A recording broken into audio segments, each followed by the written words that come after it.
Fibromyalgie et points sensibles. Bonjour à vous tous, je suis le Dr Jérôme et aujourd'hui je souhaite vous parler d'un sujet qui touche des millions de personnes à travers le monde, la fibromyalgie. Cette maladie énigmatique est comme un mystère médical qui provoque des douleurs chroniques et d'une fatigue inexplicable, défiant toute explication.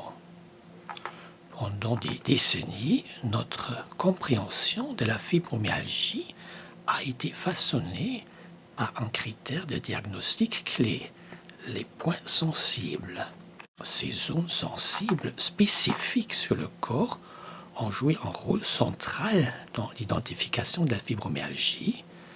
Ils étaient considérés comme une preuve tangible de la douleur et de la sensibilité généralisée, aidant les médecins à diagnostiquer cette maladie.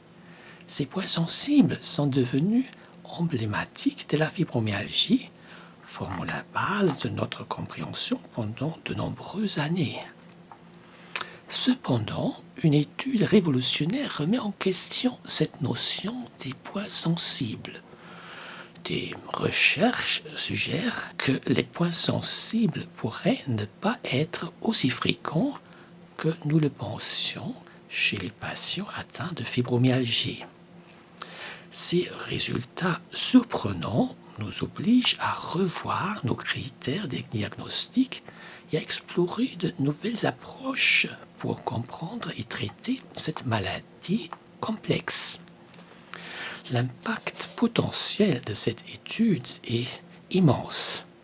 Si les points sensibles ne sont pas aussi courants que nous le pensions, cela pourrait changer la manière dont nous diagnostiquerons la fibromyalgie.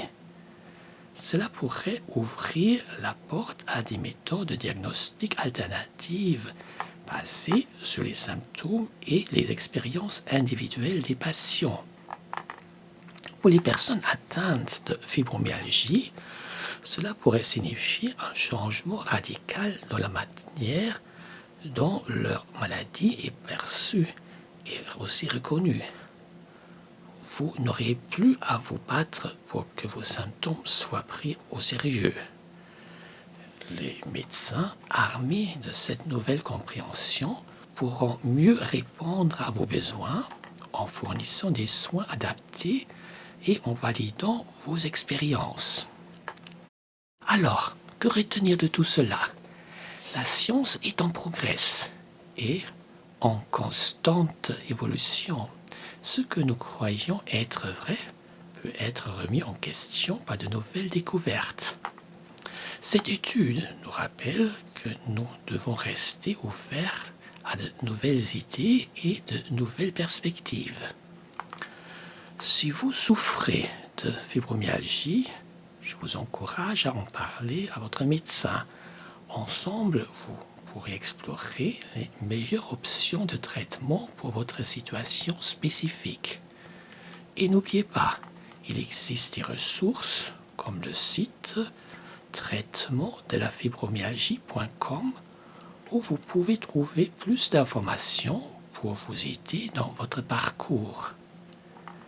Gardons un esprit ouvert, continuons à apprendre et à travailler ensemble pour mieux comprendre et traiter la fibromyalgie. Merci de m'avoir écouté aujourd'hui.